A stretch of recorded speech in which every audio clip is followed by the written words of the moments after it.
Médico de homens e de almas. A história de São Lucas. Capítulo 9. Pela manhã, Diodoro levantou-se sentindo-se comunicativo, tocado de algum remorso. Lucano era apenas o filho de um liberto. Apesar disso, Diodoro, que o amava verdadeiramente como a um filho, sentia vergonha de si próprio. Fora aquela maldita enxaqueca, naturalmente, que exercera sobre a razão de um homem o mesmo efeito que Medusa, uma das 3 górgonas, monstros da fábula, Medusa, Euríale e Estênio, que tinham o poder de transformar em pedra todos os que a olhassem, poder ainda mais forte em Medusa, que é representada com uma cabeleira feita de serpente. Tinha sobre a carne, o que o levara a esquecer que uma modesta donzela romana não se poderia casar sem o consentimento de seu pai. Era antes seu jovem coração que ele estava considerando, pensou o tribuno. Não o queria esmagado.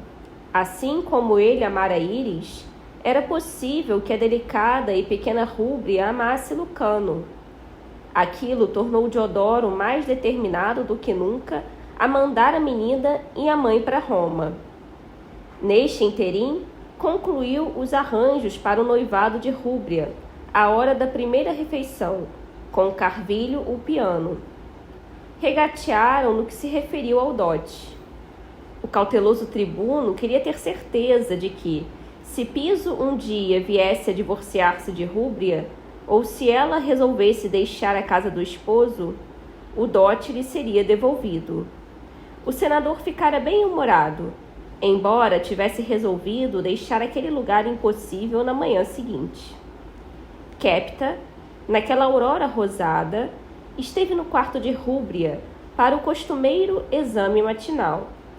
Sentia-se profundamente angustiado. A mocinha tivera sua doença mortal estacionada durante um período de tempo que durara mais do que em qualquer outro caso registrado por Hipócrates ou pelos seus discípulos. Os sintomas do retorno, porém, estavam ali. As mucosas macias de sua boca e garganta mostravam o crescimento mortal da doença branca. Um de seus joelhos estava inchado e quente, e da noite para o dia ela perdera o colorido das faces e de novo se fizera pálida como um fantasma. Sentia-se lânguida e febril, mas havia um bom sinal. Sua disposição ainda era alegre. Poderia haver outro estacionamento, se não ocorresse hemorragia interna. O médico examinou-lhe a urina. Fez certas perguntas à ama. Até então, as secreções do corpo estavam livres de sangue. Recomendou então que ela passasse alguns dias na cama. Encontrou-se com Diodoro na escadaria. O tribuno tinha uma expressão altamente satisfeita e contente em seu rosto feroz. Por que a pequena não está com sua mãe? Indagou. Ela sente-se hoje um pouco cansada, respondeu o médico em voz baixa. Diodoro parou na escada. Está doente? Perguntou, sentindo o coração acelerado. O médico hesitou. Por quanto tempo deveria manter o tribuno inconsciente de que sua filha ia morrer? Diodoro observava-lhe agudamente o rosto. Quépta sorriu. Acho que ela esteve brincando demais, disse ele. Torceu um joelho e precisa ficar na cama até que a inchação desapareça. E acrescentou. Dê-lhe uma poção que a fará dormir, a fim de descansar o ponto machucado. A forte compressão que Diodoro sentira na garganta afrouxou. Sacudiu a cabeça, dizendo: Parece impossível que uma jovem de 14 anos se comporte como uma criança saltitante de 4. Eu estava à tua procura, meu Quépta. Antes que comecem as chuvas da primavera, a senhora Aurélia, minha filha, e tu partireis para Roma. Acabo de contratar o casamento dela com meu sobrinho Piso, filho de Carvilho o piano. Quépta ficou apavorado. Cruzou as mãos finas e morenas sobre seu traje branco, de forma que Diodoro não pudesse ver como se contraíam trêmulas. Senhor, disse ele, não é boa ocasião. Rúbria fez muito progresso neste clima tépido e suave. Passou bem durante alguns anos. Entretanto, ainda tem a constituição delicada, e expô-la à umidade e às chuvas de inverno de Roma, a esta altura, será perigoso. Tolice, disse Diodoro, mas sentia-se abalado. Vi meninas mais doentes tornarem-se vigorosas e rechonchudas depois de casadas, e particularmente depois que tiveram filhos. Rúbria tem sido muito mimada. Quepta umedeceu os lábios e manteve os olhos baixos, para que o tribuno não pudesse ver neles o medo. A menina tinha menos de 1 ano de vida. Podia morrer no dia seguinte ou no outro. Afastá-la de seu pai, de seu querido companheiro de brinquedos, da tepidez e dos aromas da Síria, apressaria sua morte, arrebataria à doente a sua tranquilidade. 1 ano, 6 meses, suplicou Quepta. Ela tem só 14 anos. Não, falou Diodoro, batendo enfaticamente com a mão na parede branca da escadaria. Dentro de 1 mês. Quepta, esquecendo sua posição, levantou a voz e exclamou: em nome de Deus, Diodoro, não afastes de ti a menina. Ela é o coração de teu coração e ama-te mais ternamente do que qualquer outra pessoa no mundo. Isso eu sei, disse Diodoro em tom mais brando. Achas que será fácil para mim renunciar a ela? Mas se ela e sua mãe forem para Roma, aquele César de sangue gelado poderá chamar-me de volta. Carvilho o piano fará o que puder. Tibério sempre ouve os senadores, e Carvilho tem muitos amigos entre eles. Quero paz, quero retirar-me para minha fazenda. Quepta pensava no amor entre Rúbria e Lucano. Observara como crescia a inocente paixão entre a donzela e o filho de Enéas. Ultimamente, não dissera a Lucano que a menina ia morrer. Eles precisavam ter o seu jovem sonho de amor, o mais belo e mais doce de todos os sonhos, até o momento inevitável. Era um amor puro, e tristemente ia passando, a cada dia que corria, a ser o amor de uma mulher por um homem. Se Rúbria não estivesse morrendo, Quepta teria sugerido ao tribuno que afastasse sua filha de uma situação que, inevitavelmente, traria angústia para ela. O médico sentia-se perplexo. Não tinha coragem de dizer àquele pai que sua filha morreria, fatalmente, no máximo dentro de alguns meses. Mas sabia ainda assim que ela não podia ir para Roma e ali morrer em lágrimas por causa de Lucano e de seu pai. Havia apenas uma coisa a fazer. Inclinando-se em silêncio diante do tribuno, dirigiu-se aos apartamentos das mulheres e pediu a uma escrava que solicitasse de Aurélia um momento de consulta. Aurélia, que estava fiando diligentemente entre suas escravas, mandou chamá-lo, sem interromper seu trabalho. Quepta estudou-a. Era uma mulher de senso e força, nunca histérica, nunca se mostrando caprichosa, nunca amuada ou irracional. Suas faces estavam mais curadas do que de costume naquela manhã, e seus grandes olhos castanhos pareciam mais meigos, como se ela estivesse devaneando sobre algum prazer, algum amor passado.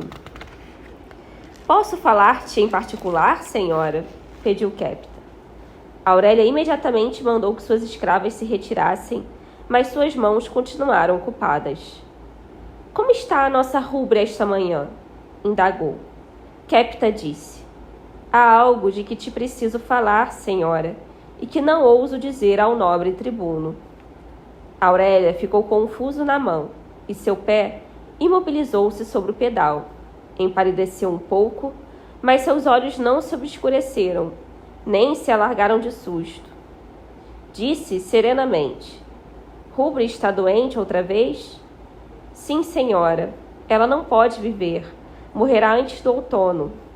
Aurélia tornou-se lívida sob a pele morena. Pousou o fuso sem que a mão lhe tremesse. Conta-me, pediu ela em voz abafada. Kepta jamais a admirara tanto quanto a admirava agora. A força nela era a força de um carvalho, atormentado por um vendaval, mas sem ser arrancado por ele. Como Ceres, que perdera sua filha Proserpina para o deus da morte, Plutão, também para ele perderia sua filha. Ao contrário de Ceres, não amaldiçoaria a terra, nem andaria sobre ela de lá para cá lançando queixumes. Suas raízes eram profundas e vigorosas. A pequena Rúbria tem a doença branca, disse Kepta, sem conter as lágrimas que afluíram aos seus olhos enigmáticos. Aurélia as viu e comoveu-se. Disse: a doença branca? Não há cura para isso, eu sei. Tem certeza, Kepta? Sim, senhora. Ela teve uma recuperação de alguns anos, bem para além das minhas expectativas. Mas agora a doença voltou. Deus concedeu um milagre, uma vez, para seus próprios e misteriosos propósitos. Não concederá outro milagre desta vez. Aurélia cruzou as mãos robustas sobre os joelhos e ficou a olhar para elas. Eu não disse ao tribuno que estou grávida. Queria ter certeza. Devo dizer-lhe para aliviar o golpe da morte próxima de Rúbria?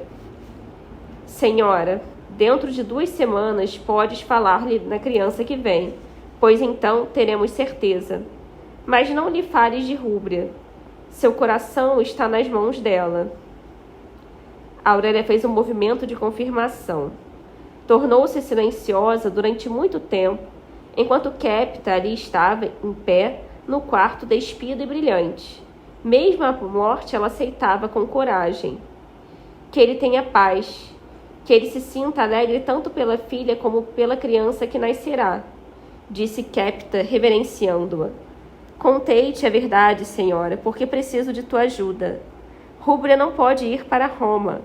Como inevitavelmente morrerá, é melhor que morra aqui, com o pai a seu lado. Compreendo, disse Aurélia. Mecanicamente fez um movimento como se fosse erguer o fuso, depois afastou as mãos. Direi a Diodoro que prefiro ficar aqui até o outono, e que este verão em Antioquia melhorará ainda mais a saúde de Rúbria. Devíamos partir dentro de 14 dias. Olhou de novo para Kepta e seu busto generoso estremeceu. Obrigada. Falou com profunda gratidão. E apanhou de novo o fuso. Kepta interceptou o passo de Lucano quando o jovem ia entrar na sala de aulas, onde Cusa já estava dispondo as lições. Vem comigo, disse Kepta. Tomando o braço do rapaz, conduziu-o para a doce brisa silvestre do início daquela manhã primaveril. Ficaram no centro do jardim, onde ninguém os podia ouvir. Kepta olhou o jovem nos olhos e disse, serena e gravemente: tenho mais notícias para ti, meu Lucano. A doença branca voltou em Rúbria e ela morrerá antes que as folhas tombem. Lucano enrijeceu. Suas faces tornaram-se como que de mármore. Durante os últimos 2 ou 3 anos, ele chegara a acreditar que Rúbria viveria. Além disso, parecia-lhe que seu próprio espírito estava ligado ao dela, como as 2 árvores que eram as almas de marido e mulher e que haviam recebido a graça dos deuses por causa de seu grande amor. Não falara de Rúbria com Kepta. Tivera demasiado medo. Cada dia ele se regozijava com o florescimento dela. Cada hora com ela era como ouro, recentemente tirado da mina e primitivo. O riso dela era mais claro e mais forte, o colorido de suas faces mais brilhantes, seus membros mais leves e mais rápidos nos movimentos. Deus fizera um milagre, e embora Kepta o tivesse advertido no início de que se tratava apenas de um recuo, Lucano obstinadamente chegara a acreditar que o milagre tivesse permanência. Não acredito nisso, disse Lucano, com voz estrangulada, tentando arrancar o braço do aperto das mãos de Kepta. Agora, seus olhos brilhavam de dor e medo, e o rapaz olhava para Kepta, como para um temível inimigo. Kepta apertou ainda mais o braço dele. Eu não minto, falou. A menina está morrendo. Deus não pode permitir que essa coisa horrível aconteça, disse Lucano, uma nota de ódio em sua voz. Olhava para a abóbada translúcida do céu. Ele não pode levar Rúbria, que não fez mal a ninguém, cujo coração é puro, que carrega deleite e amor até em sua própria sombra. Kepta suspirou. Se Deus levasse apenas os perversos, então este mundo seria realmente um paraíso. Dizem que os deuses amam morrem jovens. Deus ama aquela criança. Rúbria será levada para ele, a fim de repousar em paz e luz pela eternidade, esperando por ti. Mas o jovem coração de Lucano rebelou-se violentamente. Sua mente estava cheia de escuridão e desespero. O macio vento que lhe roçava a carne fazia-o estremecer. Odiava Deus, que podia privar o mundo de Rúbria e despedaçar seu espírito em farrapos. Tudo quanto soubera sobre Deus, todo o amor que lhe dera, humildemente, com júbilo e exaltação, morria em cinzas amargas espalhadas por um vento mortífero. Tinha rezado frequentemente: Rúbria não, pai, mas eu, poupa Rúbria, e acreditara que Deus o ouviria e atenderia sua prece. Dizia consigo mesmo, desesperado: não acredito mais. Se Deus deixar que isso aconteça, então ele é mau, e não há nada senão mal neste mundo, não há Deus. Se Rúbria tivesse morrido quando a doença se manifestara pela primeira vez, Lucano teria aceitado aquilo com a simplicidade e tristeza de uma criança inocente, e teria rezado pela alma da menina. Amava agora como homem, com poder, intensidade e toda a aspiração e dedicação de sua alma. Como homem, acreditava de súbito que ela morreria completamente e estaria perdida para ele, pela eternidade. Observando-a, Kepta viu o ódio violento e a agonia nos olhos do jovem, a amarga rebelião, a recusa. Disse alarmado: esqueceste, então, tudo quanto sabias, meu Lucano? Esqueceste a estrela, o amor, a compreensão? Perdeste teu devotamento a Deus e teu conhecimento dele? Lucano disse, através dos lábios ressecados: esqueci. Sonhei como uma criança. Agora estou no mundo dos homens. Então, como homem, deves aceitar. A revolta é para as crianças que não têm conhecimento, disse Kepta, tornando a suspirar. Levou a mão ao ombro rígido de Lucano, recordando-se de que os magos lhe haviam dito que o jovem deveria fazer sombria e solitária jornada até Deus. Ainda assim, desejava que Lucano não viajasse sozinho. Pensas ser o único a conhecer o infortúnio? Perguntou Kepta. O coração revolta-se contra a dor, pois isso é natural. Mas tu conheceste mais do que a dor. Conheceste Deus. Ele é assim tão fácil de esquecer? Lucano ficou silencioso. Não repelir instantaneamente a dor é não ser humano, continuou Kepta com urgência na voz. Felicita-te por todos estes anos terem sido teus, por não haver a tristeza roçado por ti, por teres tido o amor de teus pais e de Diodoro, de ter sido tua vida serena e alegre, de teres amado Rúbria. Deus tem sido terno e amoroso para contigo, e apesar disso, exatamente quando Ele pede que compreendas, que tenhas fé, que no desespero e no temporal o aceites simplesmente como o aceitaste ao sol radiante, à beleza e ao riso, tu lhe voltas as costas com ódio e gritas em tua alma: não há Deus? Que ele faça outro milagre, disse Lucano, respirando profundamente. Kepta sacudiu a cabeça.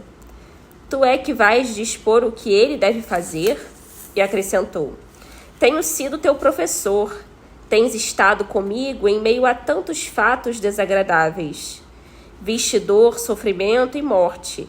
Ajoelhaste ao lado da enxerga de escravos moribundos e os consolaste com palavras de paz, amor e fé. Dirigiste para Deus os pensamentos deles.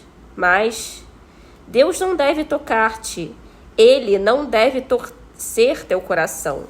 És então de tal forma sacrossanto que devas ser poupado ao fato comum a todos os outros homens? Ó egoísta, ó homem de pouca fé! Lucano não respondeu. Seus olhos pareciam pedras azuis. Quépita prosseguiu. Uma mulher é mais forte e mais sensata do que um homem. Dei a notícia a Aurélia e ela aceitou-a com coragem e submissão. E acrescentou: nada disse a Diodoro. Ele, como tu, não tem força. Lucano exclamou: como se pode ter força quando não há uma resposta para o infortúnio e para o sofrimento? Quépita baixou os olhos pensativamente. Houve um homem chamado Jó que fez essa pergunta. E Deus lhe disse: onde estavas tu quando eu lancei os fundamentos do mundo? E Jó silenciou. Essa é uma resposta de sofista, falou Lucano. Ainda assim é uma resposta mais confortadora do que muitas outras. Lucano apertou as mãos contra os olhos e Quépita contemplou-o compassivamente. Depois disse: regozija-te com as pequenas bênçãos. Era desejo de Diodoro que Rúbria te deixasse, dentro de 2 semanas partindo para Roma. Agora, a heróica senhora Auléria o dissuadirá, porque sabe.